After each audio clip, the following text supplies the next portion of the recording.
भडकला त्याच्या सर्व गोष्टींना विचार केला तरुणांचा, तर त्याला या देशामध्ये त्याचं भविष्य सुरक्षित वाटत नाही आणि म्हणून सगळं होऊन गेल्यावर, सगळं हातातून गेल्यावर आज मोहनजी भागवतांना हा केंद्र सरकारला, नरेंद्र मोदींना सल्ला द्यावासा वाटतो। आता हातात काही राहिलं नाही। ज्या तरुणांच्या भरोशावर नरेंद्र मोदी खुर्चीत बसलेत, तोच तरुण या देशाच्या पंतप्रधानाची खुर्ची हलवल्याशिवाय राहणार नाही। हे वातावरण या देशात निर्माण झाल्यावर त्याची उपरती कदाचित मोहन भागवतांना झाली असावी। देशभरात तुमचं आंदोलन आहे, आज स्टँडर्ड मार्च आहे, इतर महाविकास आघाडीचे इतर पक्षांचं काही बोलणं झालं ते देणार आहे?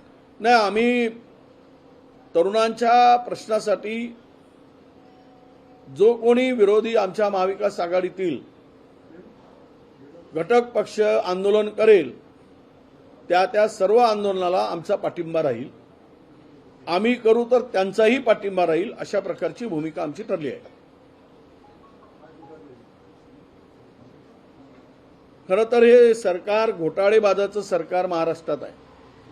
रोज नवनवीन घोटाळे करणं या सरकारची आता मला वाटतं की आवड जी असते ती आवड आता या सरकारची एकमेव आहे, घोटाळे करणं। यांना चैनच पडत नाही नवीन घोटाळा केल्याशिवाय। पिंपरी चिंचवड महानगरपालिकेने 550 कोटी रुपयाचा घोटाळा केला होता। शालेय साहित्य भ्रष्टाचार प्रकरणी यामध्ये मंत्र्यांचा सुद्धा सहभाग आहे। ते डीबीटीवर ते पैसे टाकावेत असं सर्वोच्च न्यायालयाने सांगितलं। त्याला न जुमानता, सर्वोच्च न्यायालयाच्या आदेशाला न मानता 550 कोटी रुपयाचा टेंडर काढलाय आणि या सर्व आदेशाची पायमल्ली केली। डीबीटीला धाब्यावर बसवलं, सर्वोच्च न्यायालयाला धाब्यावर बसवलं आणि यातून किमान 550 कोटी रुपयाचा यांनी हा प्रचंड मोठा घोटाळा केला। मर्जीतील माणसाला काम दिलं आणि हे सर्व महानगरपालिका आणि त्या मंत्री हे त्यामध्ये सहभागी आहेत।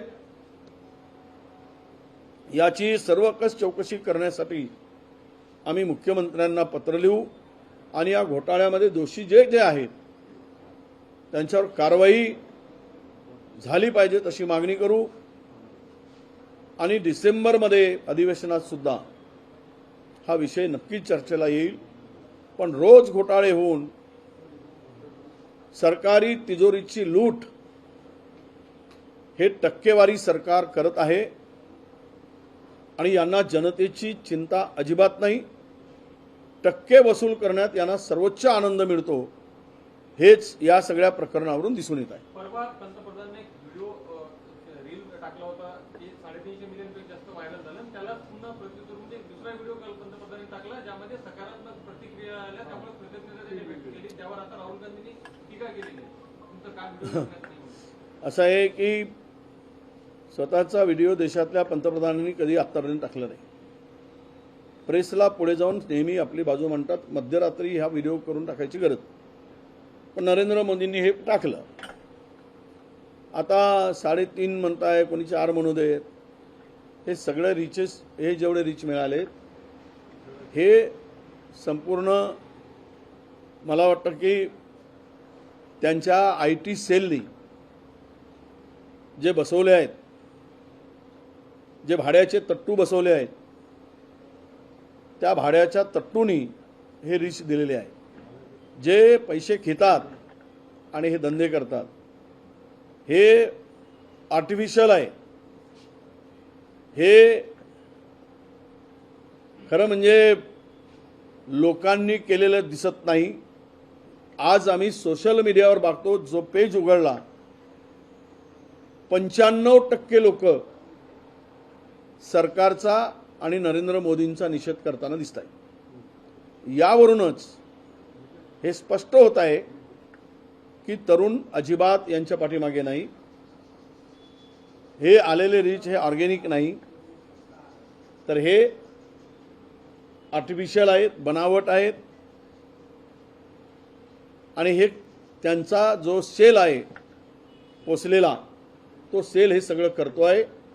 या देशाच्या पंतप्रधानांची देशात ज्या पद्धतीनं अब्रू काढली जाते आहे असं कधीच झालेलं नाही आत्तापर्यंतच्या इतिहासामध्ये.